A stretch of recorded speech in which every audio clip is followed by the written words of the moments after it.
And I don't want to jump the gun here, but Rogue is kind of about a group of tourists too, isn't it? Yeah, I don't know. I've got this thing about people being just going into the outback and having a bad time. I mean, Rogue is about an American travel writer played by hunky LA actor Michael Vartan, who goes into the outback to report on tourism in outback Australia. And he goes on a river cruise, and they run into trouble with a particularly large saltwater crocodile. So, I don't know, maybe there's some sort of running theme there with... hopefully the next film won't be about destroying tourists in the outback, but yeah, we'll see. You can try the Barrier Reef, perhaps, yes. That's a great idea. We've actually got Michael Vartan. We're going to cross to him in a minute, but firstly, there's a 9 a.m. exclusive. You've got some footage to show us from behind the scenes of the shooting of Rogue. Yeah, I believe so. Let's take a look and see what's going on here. Now, where did you shoot this? Okay, this is actually one of our sets out at Warburton. Wow. Because we shot in... there's Will Gibson, our brilliant cinematographer. We shot for 3 weeks in Northern Territory in Arnhem Land at a place called Red Lily, which was a remarkable Aboriginal sacred site. This is a set out at... it's jumping all over the place. This is Catherine. We shot at Catherine Gorge. The access... I mean, this was 40 degrees every single day, so basically we were just sweating the whole time as we were shooting. It was quite an amazing experience being up there with 80 people. Real saltwater crocodiles running all over the place. The first day we got there, Rada Mitchell, who had just arrived from Los Angeles 2 days before, we put her into the boat, which she was the captain of with 8 other cast members, and she had to literally drive this boat up and down this crocodile-infested river for 2 days while speaking all this complicated dialogue about crocodiles and how they work and stuff. So she was a trooper. So what you're trying to say is actors actually earn their money, but I'm sure Michael, who joins us now from Los Angeles, he just thinks it's a breeze. Good morning, Michael. How are you? I'm good. How are you? Very well, thank you. I think I just heard him. I heard him say 40 degrees. Yeah, it might have been 40 degrees behind his comfortable monitor with the air conditioning. On the boat, it was 51.8. Thank you very much. 51.8, approximately. Yes, that's true. How did you enjoy the outback? It was an amazing experience on every level. Personally, it's one of the most beautiful places I've ever seen, and the conditions were, as Greg mentioned, very hard, but in a way I think that brought us all much closer together, and quite quickly, really, because we had this common enemy, which was the heat and the crocodiles. But it was truly a once-in-a-lifetime experience, and I got to see parts of Australia that very few people get to see, so it was pretty amazing. Was it weird for you to be an American actor then coming to Australia? I mean, we do it enough over there. The Australians sort of launch onto the LA movie scene, but other way around for you?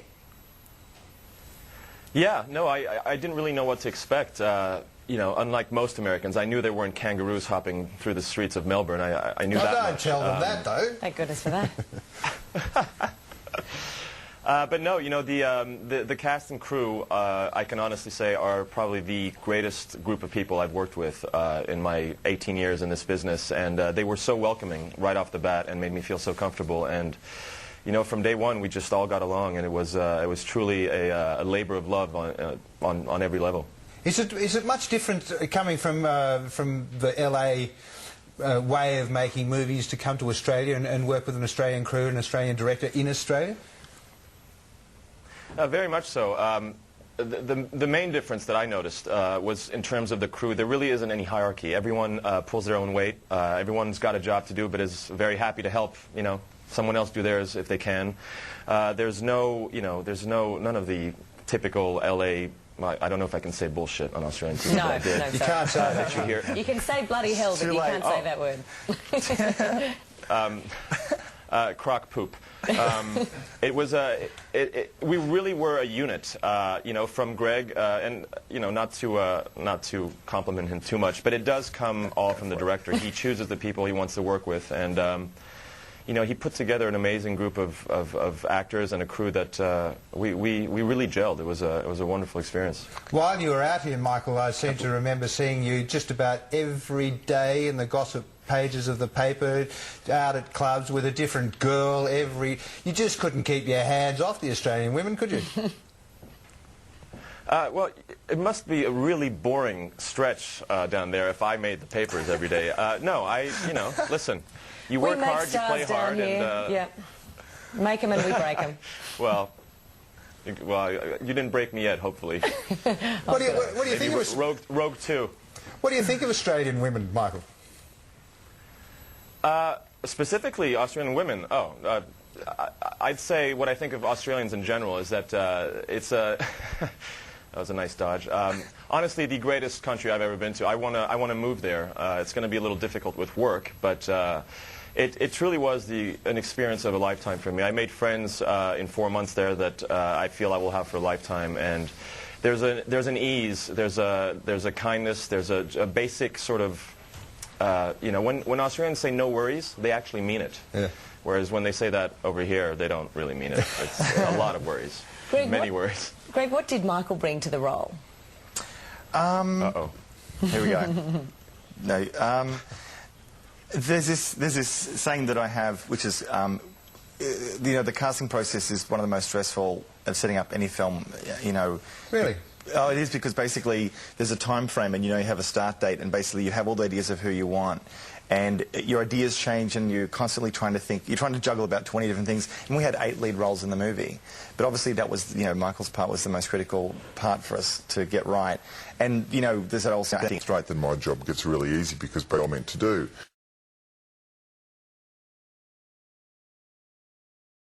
The first time I spoke to Michael, he had just seen Wolf Creek at a cinema in Los Angeles. His agent set up a screening for him so I could see if he wanted to do the film.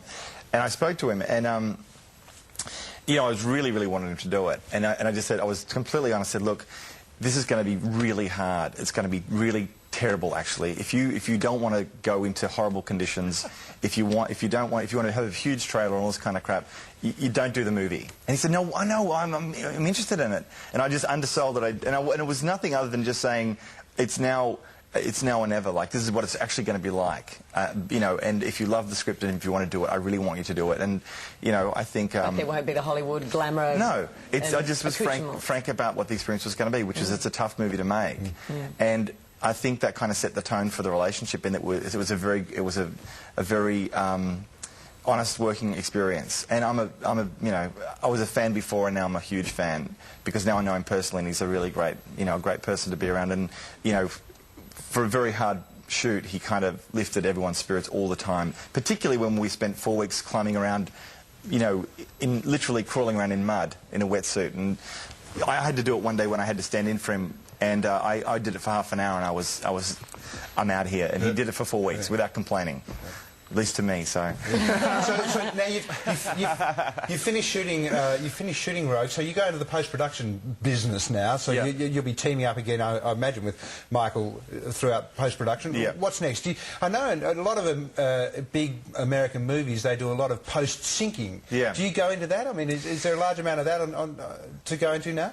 There will be a bit on this, but not a lot. We have a sound recorder who's a phenomenal genius, and in the Wolf Creek we didn't do one line of ADR on the whole movie, which is remarkable. This film we may do a little bit because we had a lot of rain during the shoot, so sometimes we had to have a cover over the actors while they were doing their work, and you can actually hear rain hitting the top of the tent. So we might do a little bit of cleanup like that, but hopefully not. But I mean, we now start cutting for 6 months, and there's a lot of visual effects in this film as well. So it's all hammer and tongs right now till December 8th when we deliver. So hopefully we'll finish by Christmas and then put the movie out first part of next year. And Michael, what's next for you? Going back to Alias to finish season 5, and then basically waiting for Greg to get a next project off the ground so I can be in it. And be in Melbourne, in the bars of Melbourne. Exactly, living it up. Yes. Gentlemen, thank you both for coming in. We should point out that the Wolf Creek DVD is out now as we speak, so anyone can go and grab that. I'm looking forward to seeing it myself. Thank you both for your time this morning. Thank you. All the best. After the break, Kitchen Goddess...